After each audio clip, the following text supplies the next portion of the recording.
He laughed, cold and dismissive. Wives are replaceable. You think you're special. I set the keys on the granite counter between us, my wedding ring catching the afternoon light one last time. Then replace this to the house? 6 days of silence. One text that read like a command, and a signed contract that drained every drop of color from his face. I didn't scream. I didn't cry. I simply picked up my pen and sold the only thing he thought he'd keep. My name is Harper Lawson, and I noticed the cologne at 5:37 a.m. on a Tuesday morning in March, not his usual cedar and bergamot. This was something sharper, more expensive Tom Ford, maybe Creed, the kind that clings to Egyptian cotton sheets and follows you down hallways like an accusation. Damon stood at our bedroom dresser, adjusting his tie with the precision of someone who'd practiced the motion in another mirror. Early meeting. I asked from the bed, though his calendar synced to my phone for the past 8 years showed nothing before 10. Workshop prep. He didn't turn around. That Salt Lake City conference next week. The lie came so easily, it almost sounded like truth. Almost. But I'd spent 12 years as a compliance manager at North River Capital Group, trained to spot discrepancies in patterns. And Damon Pierce, senior designer at Westark Architecture, had developed quite a pattern over the last 3 months. Thursdays, $200 withdrawn from our joint checking at the ATM on 17th Street, 4 blocks from his office. Always at lunch, always cash. Friday's dinner charges at Ophelia's, that electric-lit gastropub in Lodo, $70, $80, sometimes $120. For 2. Wednesdays, radio silence between 2 and 5 p.m. Phone straight to voicemail. Location services mysteriously disabled. But it was Tuesday morning, and he was wearing cologne that cost more than our monthly internet bill. "Don't wait up tonight," he said, grabbing his phone from the nightstand screen down. Always screen down now. Client dinner. 6 days later, he was gone. The text came at 11:43 p.m. At the conference, don't wait up. We'll be extending through the weekend. No, I love you. No explanation for why a 3-day workshop suddenly needed 6. Just that commanding tone he'd adopted lately, like I was an assistant who needed scheduling updates instead of his wife.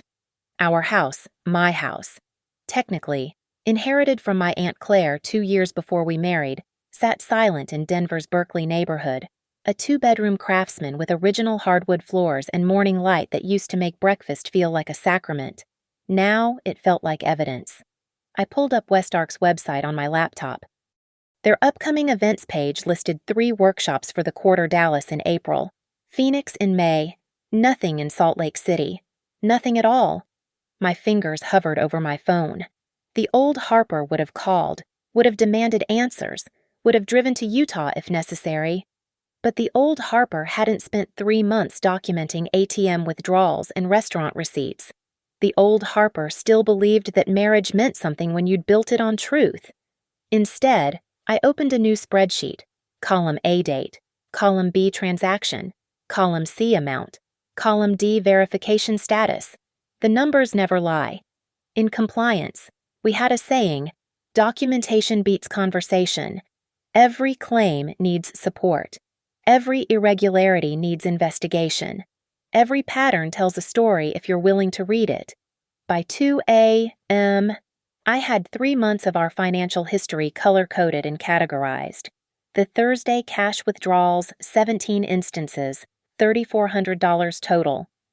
The Friday dinners, 12 charges, $1,100 and change. The mysterious Wednesday gaps, 14 occurrences, mapped against his official calendar. The cologne was new, though that was escalation. I saved the file as Household Audit Q1 and backed it up to 3 different drives. Then I stood in my kitchen, and made a decision. No confrontation without ammunition. No emotional explosion without legal preparation. No moves until I held every card.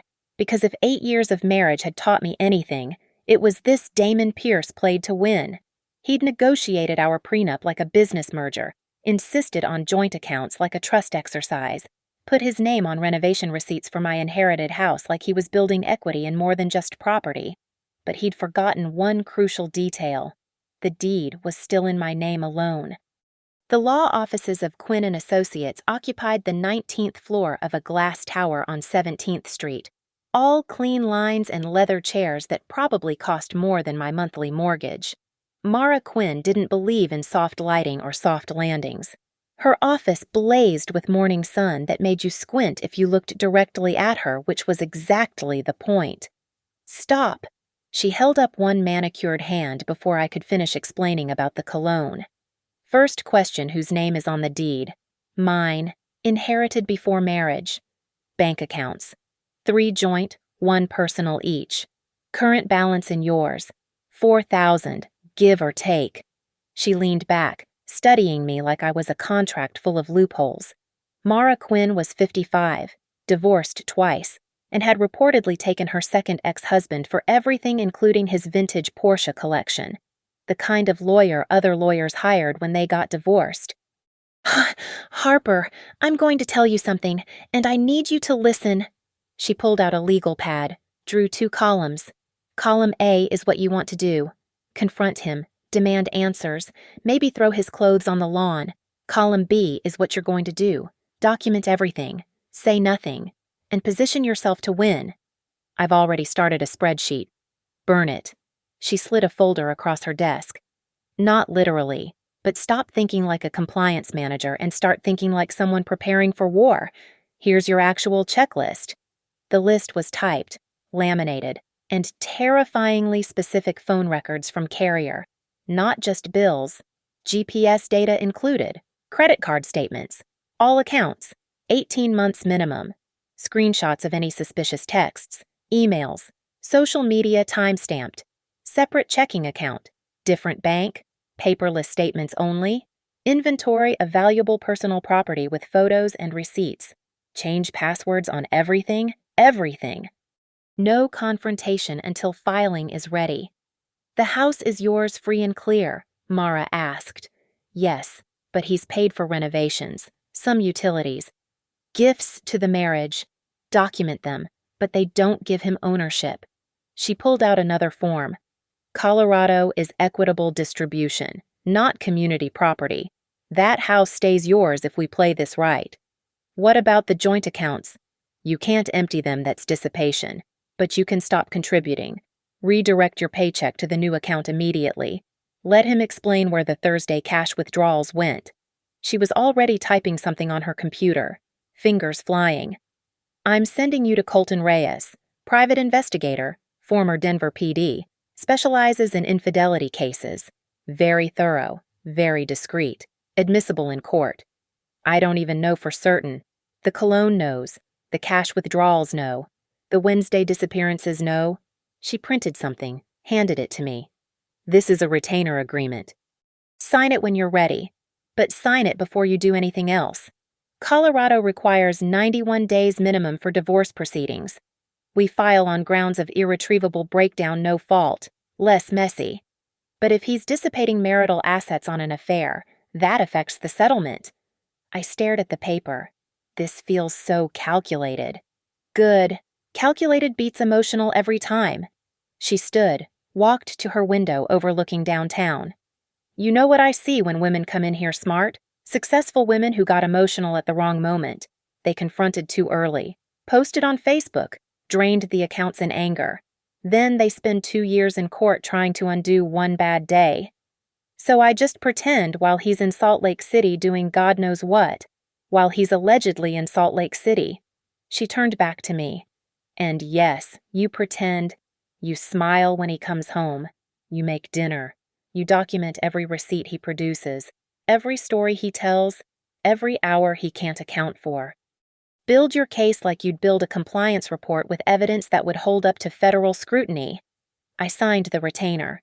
The pen was heavier than it looked. Mont Blanc with her initials engraved on the cap. "One more thing," Mara said as I stood to leave. "That spreadsheet you started, make it better. Add tabs for his bonuses. Any side consulting, investment accounts. Run a credit check, sometimes they open cards you don't know about. And Harper. Yes, the house is your ace. Don't play it until we know every card he's holding."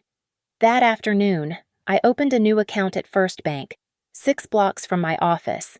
The manager didn't ask why I needed paperless statements sent to my work email.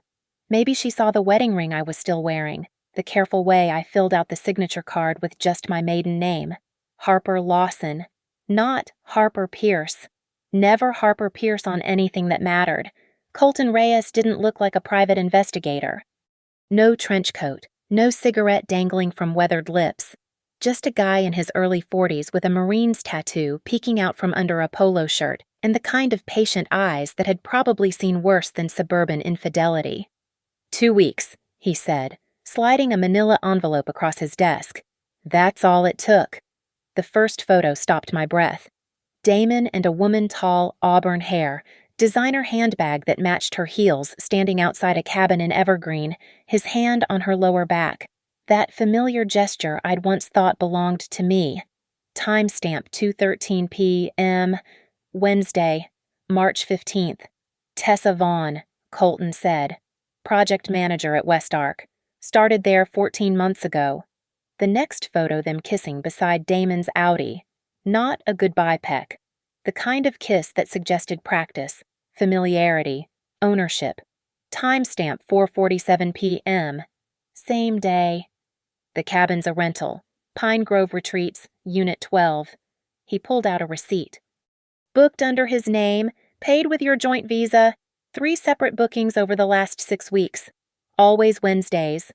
I forced myself to study each image like evidence, not betrayal. The wine bottles on the cabin's porch, Camus, $70 a bottle. The lingerie boutique bag in Tessa's hand in photo number 7. The way they walked in sync, matched their strides like people who'd learned each other's rhythm. There's more. Colton opened his laptop, pulled up bank records. Your forensic accountant, Lyle Grant. Mara recommended him. He found something interesting. The screen showed Pine Rock Credit Union, an account I'd never seen before. Damon Pierce, sole owner. Balance $23,800 and change. Consulting fees, Colton explained. 4 projects off the books, payments from residential clients that never went through West Ark, plus his last 2 bonuses, which he told you were, he checked his notes, rolled into the 401k for tax purposes. The Thursday cash withdrawals suddenly made sense. He'd been feeding a secret account, 200 at a time, building his escape fund or his affair fund or both. Can we prove the affair definitively? I asked, surprised at how steady my voice sounded. Colorado's no fault. Doesn't matter for the divorce itself. But Colton pulled out another document. Dissipation of marital assets does matter. Every dollar spent on her, every hotel room, every bottle of wine, that's money taken from the marriage, gets factored into the settlement. He showed me the itemized list. $1,700 at the lingerie boutique, $800 at a jewelry store.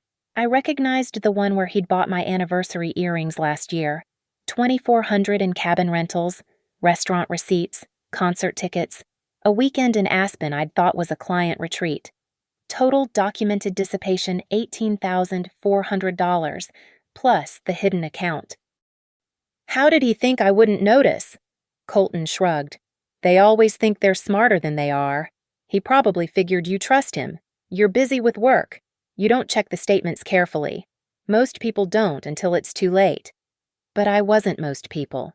I was the woman who'd caught $1 million embezzlement scheme at North River by noticing duplicate invoice numbers, who'd spotted a federal compliance violation in a single misplaced decimal point. What about the Salt Lake City story? No conference. He's been at the Lakeside Inn in Evergreen since Tuesday. Reservation through Sunday. Room 214, Lakeview, champagne package. He showed me the booking confirmation. Paid in advance, your joint card again. I pulled out my phone, locked the card through the bank app, added a note to the transaction. Fraud prevention, suspicious activity detected. I need everything, I told Colton. Every receipt, every photo, every timestamp. Physical copies and digital, backed up somewhere safe? Already done. He handed me a flash drive. Encrypted, password protected. Mara has a copy in her safe. I stood to leave, then turned back. His phone, can you track where it's been? Already did? Colton pulled up a map. Dots scattered across Denver and the mountains. Every Wednesday afternoon, straight to Evergreen. But here's the interesting part. He zoomed in. 3 visits to a real estate office in Cherry Creek. Maybe they're planning to get a place together. Maybe he's planning to leave. Either way, you should know. I stared at the dots, each one a lie with GPS coordinates. Keep watching them. I want to know everything before he gets back. When does he supposedly return? Sunday night? Colton nodded. I'll have the full report by Saturday. Photos, finances, timeline, everything. Mara says you're not confronting him yet. Not until I'm ready. Good. He walked me to the door. In my experience, the ones who wait, who build their case properly, they're the ones who win. The emotional ones. The ones who blow up the minute they find out they lose everything fighting about nothing. Outside his office, Denver stretched out under a March sky that couldn't decide between winter and spring. I sat in my car, looking at the photos one more time. Tessa Vaughn had good taste. I'd give her that. The kind of woman who probably thought she was upgrading, getting the whole package: successful architect, sophisticated tastes. Someone else's husband. She could have him, but she couldn't have my house. The call to Westark came on Thursday morning, while Damon was supposedly in meetings at his non-existent conference. Human Resources, Janice Rowe speaking. Hi, Janice. This is Harper Lawson Harper Pierce, Damon Pierce's wife. I'm trying to reach him about a family emergency, but his phone's going straight to voicemail. Could you pull him out of the Salt Lake City workshop? The pause lasted 3 seconds. 3 seconds that told me everything. Mrs. Pierce, I'm showing Damon as... Let me check again. Keyboard clicks. He requested personal time off through Sunday. There's no workshop in Salt Lake City on our calendar. Oh, I let confusion color my voice. He must have meant a client workshop. You know how he is with the details. Although, I paused, as if just remembering. He did mention Tessa Vaughn would be covering his projects. Is she available? Tessa. Another pause. Longer this time. She's also out on PTO, through Sunday. What a coincidence. Mrs. Pierce, is there something I should...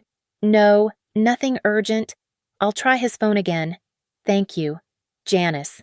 But Janice Rowe hadn't climbed to HR director by missing subtext. By that afternoon, according to my contact in accounting, Westark had launched a routine review of employee relationships and expense reports. My sister Brooke called while I was documenting the latest credit card statement. Harper, what's going on? Damon's not answering my texts about Mom's birthday dinner. He's at a conference. The lie came out smooth as glass. Bullshit. You sound like you're auditing someone. That scary, calm voice you use before you report someone to the feds. My younger sister knew me too well. 3 years younger, but decades more impulsive. Brooke had once keyed an ex's car for cheating. I'd had to talk her out of arrest. I need you to listen and not react, I said.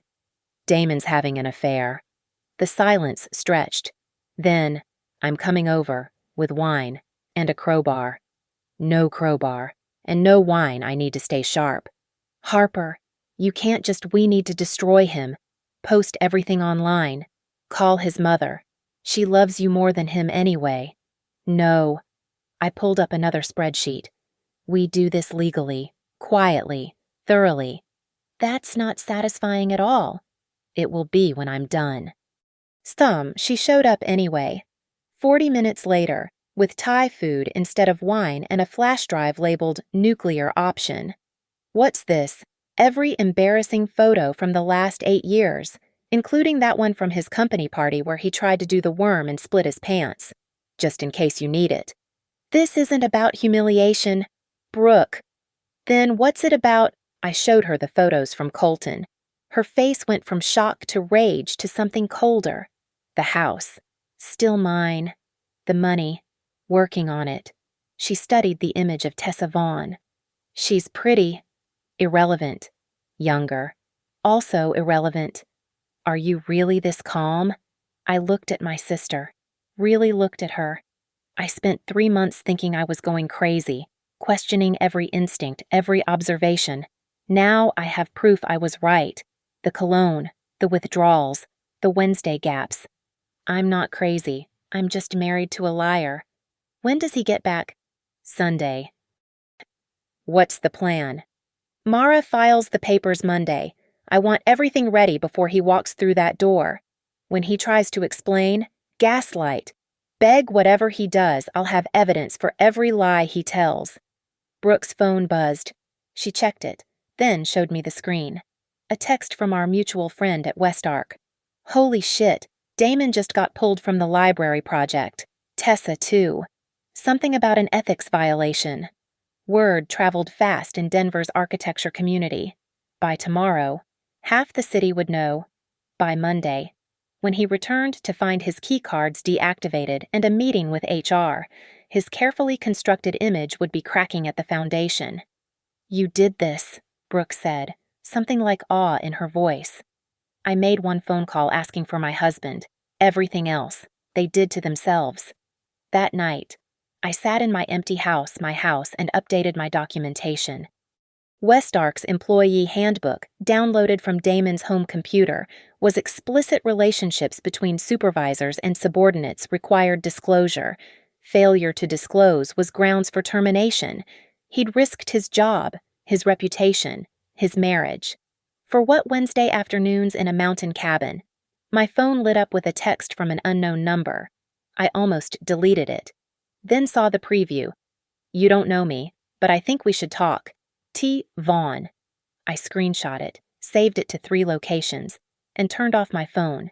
She could wait. They could all wait. Sunday was coming, and I'd be ready.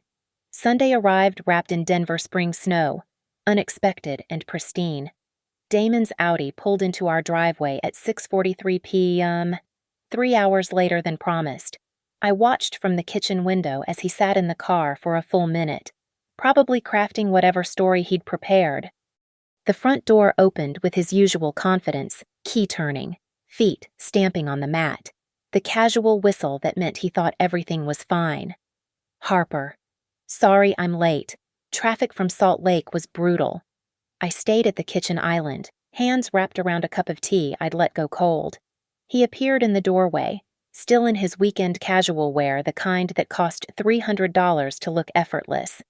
How was the conference? I asked. Productive. Lots of new sustainable design trends.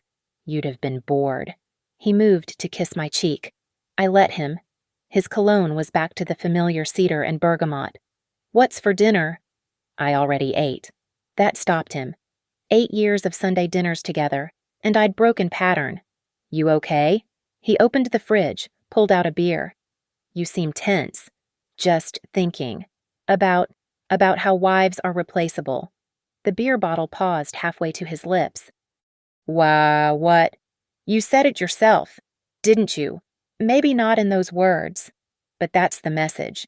Every Thursday when you withdrew cash, every Wednesday afternoon you disappeared. I set down the yellow envelope I'd been holding. Every night you spent at the Lakeside Inn with Tessa Vaughn. The paralysis lasted maybe 5 seconds. Then came the scramble, the denial reflex of someone who'd never planned for this moment. I don't know what you think. Room 214, Lakeview, champagne package, paid with our joint card. I slid the first document across the island. Would you like to see the receipt? His face cycled through expressions like a slot machine shock, calculation, indignation, finally landing on offensive defense. You had me followed. I had us audited. There's a difference. This is insane. You hired a private investigator because I went to a conference. I pulled out the second set of photos. Him and Tessa at the cabin. The kiss by his car. The wine bottles. The shopping bags. The synchronized walk. There was no conference.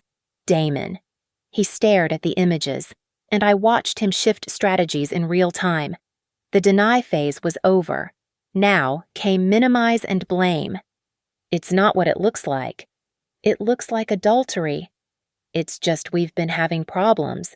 Harper, you know that. We have. You're always working. You're cold, distant. When was the last time we really talked? Thursday, March 2nd, 7:15 p.m. You said the bathroom renovation quotes were too high. I agreed. You suggested waiting until summer.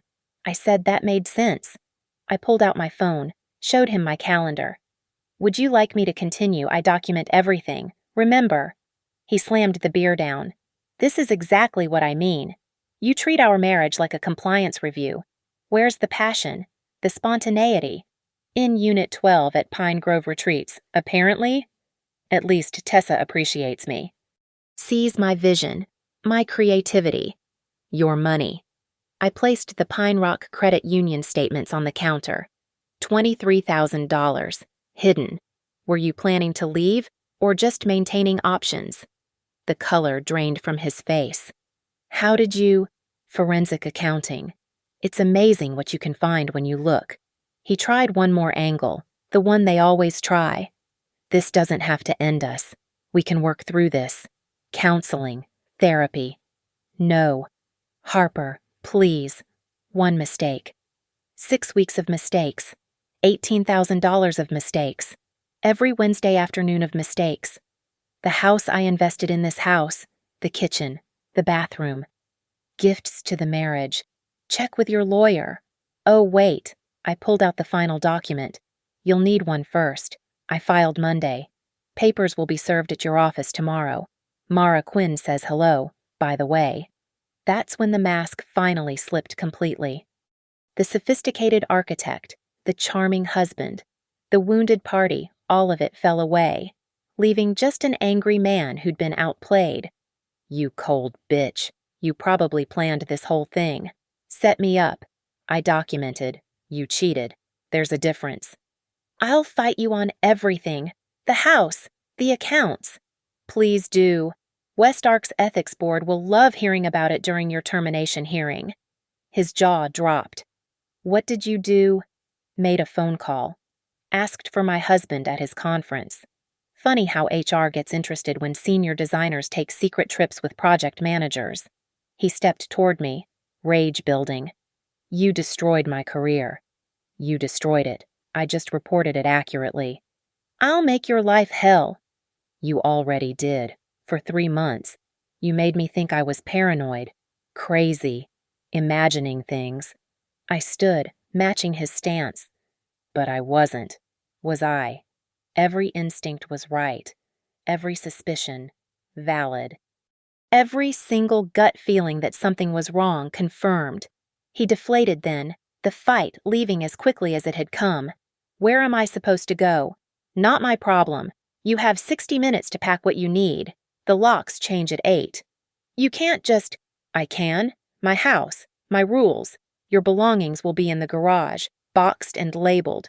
Very organized. You'd expect nothing less from me, right? I walked past him toward the stairs. 58 minutes now. Harper. Oh, and Damon. I turned back. Tessa texted me. Maybe you two should coordinate your stories before you see HR tomorrow. For once in 8 years, Damon Pierce had nothing to say. The legal machinery moved with beautiful precision. Mara Quinn's conference room became my war room. Every Tuesday at 10 a.m., where we dissected Damon's financial life like surgeons. The house is ironclad yours, Mara announced, spreading out the documents. Inherited property, your name only on the deed. Never refinanced during marriage. His renovation contributions gifts under Colorado law. Lyle Grant, the forensic accountant, had assembled 3 years of financial archaeology into neat columns. Total marital dissipation $41,300, the hidden account, the affair expenses, plus he pulled out a new folder. 6 cryptocurrency purchases he thought were invisible. Crypto. This was new. Bitcoin, Ethereum, bought with cash from those Thursday withdrawals, stored in a wallet he thought was anonymous. Lyle smiled, the satisfied expression of someone who'd solved a particularly clever puzzle. Digital breadcrumbs are still breadcrumbs.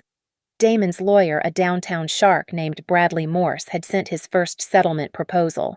Mara read it aloud with barely concealed amusement. He wants to remain in the house for 6 months, to facilitate repairs and maintain property value. She looked up. Translation: he has nowhere to go and Tessa won't let him move in. How do you know that? She lawyered up too. Wrongful termination suit against Westark, claiming Damon pursued her, power imbalance, hostile work environment. She's throwing him under the bus to save her career. I thought of that text she'd sent, wanting to talk. Smart woman, getting ahead of the narrative. What about his claim on the house improvements? Mara pulled out receipts. $17,000 in renovations over 8 years. Average appreciation on your neighborhood 42% since purchase. The house is worth $300,000 more than when you inherited it, mostly due to market forces, not his bathroom tiles. So we offer him $20,000 to walk away clean. Call it a goodwill gesture. He'll counter at $50. We'll settle at $30. He needs cash for an apartment, first and last month's rent, lawyer fees. He's hemorrhaging money. She was right. Damon's texts had grown increasingly desperate over the past 2 weeks. Can we talk about this reasonably? You're being vindictive. I need access to the house. My things are in there. This is still my home too. I hadn't responded to any of them. Documentation, not conversation.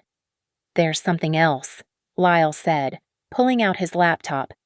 His consulting business, the one he hid the income from 3 of his 4 clients, were referred by Tessa.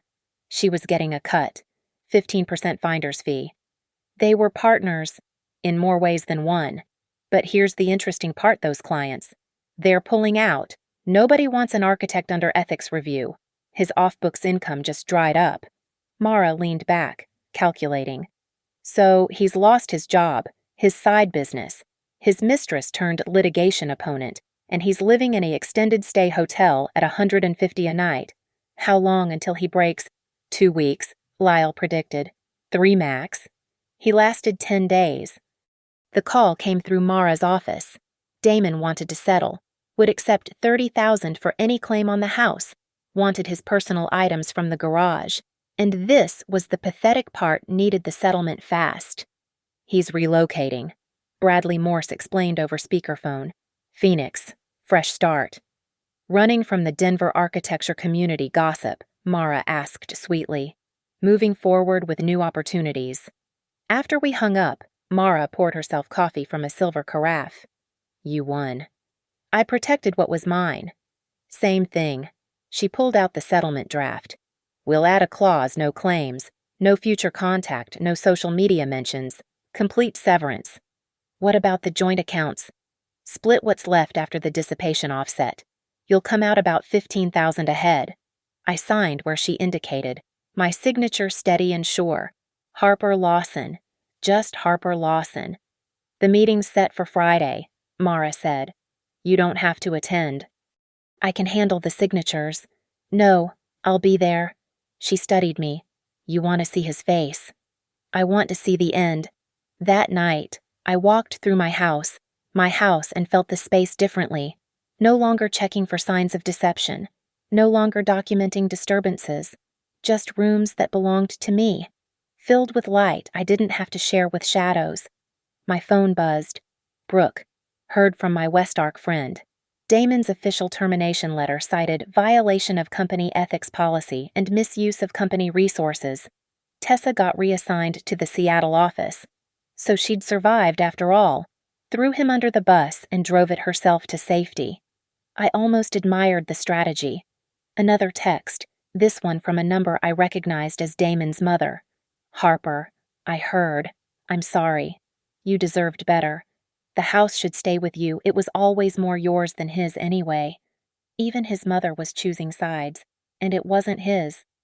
I pulled up the Pine Rock Credit Union app one last time, watching his secret account balance.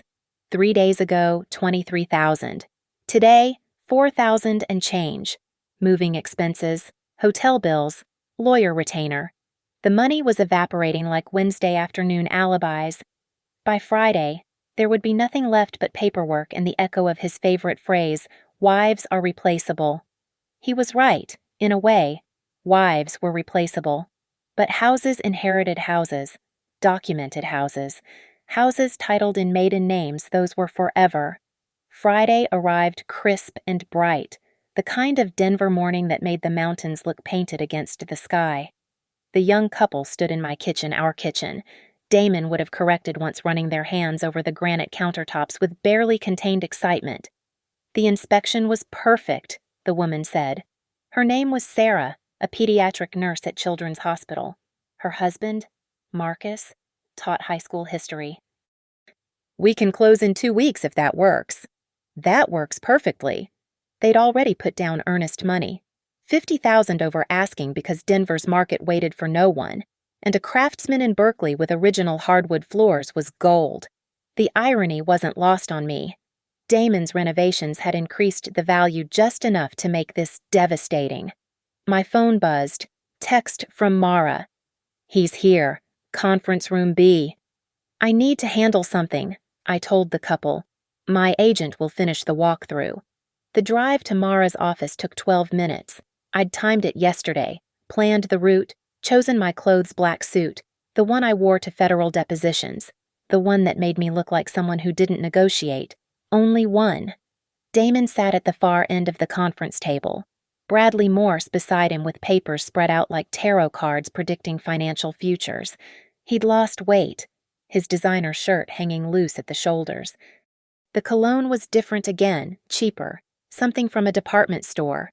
Harper. He didn't stand. I took my seat across from him, Mara to my right. The silence stretched until Bradley cleared his throat. "We've reviewed the settlement terms. Before we continue," Damon interrupted, looking directly at me. "I want you to know this isn't what I wanted." "Which part?" I asked. "The affair? The hidden money? The lies about conferences?" His jaw clenched. "The ending. This ending." "Yet here we are." Mara slid the papers across. $30,000 for any claim on the house. Division of remaining joint assets after dissipation offset. Complete severance of financial ties. "I renovated that house," Damon said. "Every improvement, every upgrade, every gift to the marriage." Mara's voice was smooth as ice. "Would you like to itemize? We have receipts. We also have receipts from Pine Grove Retreats. Ophelia's, that lingerie boutique on 16th Street. Fine." He grabbed the pen Bradley offered. "Fine." But his hand hesitated over the signature line. "You're really selling it. Already sold." I pulled out my phone, showed him the accepted offer. "Closes in 2 weeks." The color drained from his face. "You can't, we haven't even finalized. My house, my name, my decision." I set the phone down. "You said wives were replaceable. Remember, when you thought you held all the cards." I never said. "Thursday, March 28th, 9:15 p.m. You were on the phone with someone, Tessa." "Probably. You were in the garage. Thought I couldn't hear. Wives are replaceable." You laughed. "This one's getting boring anyway." Silence. Even Bradley looked uncomfortable. "So I took your advice." I continued. "I replaced myself with someone who actually owns this house, who always owned it, who was just letting you visit." Damon's signature was shaky, but legal. One by one, he initialed the page's property division, asset allocation, non-disclosure agreement, the systematic dismantling of 8 years, reduced to initials and dates. When he reached the final page, he looked up. "Where will you go?" "Why would I tell you that? I need to forward some mail. To Mara's office." I stood. "Everything goes through lawyers now." He signed the last page and set down the pen like it weighed 1,000 pounds. "Harper, for what it's worth." "It's worth exactly $30,000. We just established that." Mara gathered the papers, organizing them with practiced efficiency. "We'll process the payment within 5 business days. The house transfer is separate, already in motion." Damon stood, Bradley beside him like a cut-rate bodyguard. At the door, he turned back. "I could have made this ugly, contested everything, dragged it out for years. But you didn't, because I had documentation and you had Wednesday afternoons." I picked up my purse. "You taught me something, Damon. You taught me that when someone tells you who they are, wives are replaceable, you should believe them." "That's not who I—" "Yes, it is." I walked past him to the door. then stopped. "Oh, your mother called. She's taking me to lunch next week. Says I was the best thing that happened to you, and you threw it away for someone who won't even let you sleep on her couch." The last thing I saw was his face, the moment he realized even his mother had chosen my side. In the elevator, Mara touched my arm. "You okay?" "I'm about to make $350,000 on a house I inherited free and clear. I kept my retirement accounts, my car, and my dignity. Why wouldn't I be okay?" "Because endings are hard, even when they're necessary." The elevator doors opened to the lobby, all marble and glass and afternoon light. "It's not an ending," I said. "It's a replacement. He replaced me with Tessa. I replaced him with freedom, and the house." I pulled out the keys. The new buyers would get them Monday. "I replaced that with a future he'll never be part of." "Where will you actually go?" "There's a condo in Wash Park. All mine. No memories. Mountain views from the bedroom." I dropped the old keys in my purse. "Turns out when you sell a house in Denver's market, you can afford to upgrade." Mara smiled. "From replaceable wife to irreplaceable owner." Just owner. The irreplaceable part was always true. He just couldn't see it. We walked out into the Denver sunshine, the mountains sharp against the endless Colorado sky. Behind us, Damon was probably still standing in that conference room, trying to understand how the replaceable wife had replaced everything including him. The closing was scheduled for 3 p.m. on a Tuesday, exactly 91 days after Damon had returned from his fake conference. The young couple arrived early, practically vibrating with excitement. Sarah held Marcus's hand as they did their final walkthrough, pointing at where their couch would go, how the morning light would hit their breakfast table. I signed my name for the last time on documents connected to this address, Harper Lawson Cellar. The notary's stamp was loud in the quiet room, final as a judge's gavel. "Congratulations," I said, handing Sarah the keys. The original skeleton keys from 1924, the modern deadbolt key, the garage door opener that sometimes stuck if you didn't press it just right. "We'll take good care of it," Marcus promised. "I know you will." They left to do another walkthrough, to measure for curtains, to start their own 8-year story, hopefully with a better ending than mine. I stayed in the title office, watching the funds transfer into my account. $352,000. Freedom. Quantified. My phone buzzed. A forwarded email from Mara, originally from Bradley Morse. "Ms. Quinn, my client has relocated to Phoenix as planned. Please ensure all future correspondence goes through this office. Mr. Pierce has asked me to communicate that he will not be contesting any aspect of the settlement and considers the matter closed. B. Morse. Closed." Such a clean word for such a messy year. I drove to the house one last time. Not to go inside, it wasn't mine anymore, but to see it from the street.